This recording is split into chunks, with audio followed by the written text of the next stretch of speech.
என்னடா சிரிச்சுக்கிட்டே இருக்குங்கிறீங்களா? ஸோ என்ன அவ்வளோ ஹாப்பியா இருக்கு. தலையோட மூவி வந்து திருப்பி நம்ம பொங்கலுக்கு பார்க்க போறோங்கிறது ரொம்ப அப்படியே இருக்கு. கடவுளே! ஸோ அந்த மாதிரி ஒரு பிஜிஎம் வந்து அனிருத் கொடுத்திருக்காரு. இந்த மூவி எப்ப ஸ்டார்ட் பண்ணாங்கன்னா 2023 அக்டோபர் 4ஆம் தேதியிலேருந்து விடாமுயற்சின்ட்டு அப்படியே ஒரு ஹைப் ஏத்திக்கிட்டே இருந்தாங்க. வரவும்னு பார்த்தா வராம இருக்கும். ஸோ இன்னைக்கு போஸ்ட் போட்டாங்க, கண்டிப்பா வந்துடும் பார்த்தா வரவே வராது. திடீர்னு சன் டிவில நேத்து போட்டாங்க ட்ரீசர் ரிலீஸ்.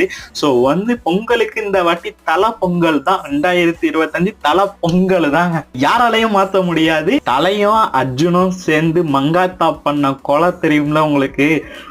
அப்படிதான் இருக்கும். எப்படி இருக்கும்? தரமா தான் இருக்கும். தலைய பார்த்தாலே போதுங்க, வேற எதுக்குங்க, என்னங்க வேணும்? தலை தாங்க, தலை தலை தலை மட்டும் தாங்க. பயங்கரத்தோட பயங்கரத்தோட ட்ரிங்கோட தங்கட்டம் தான்.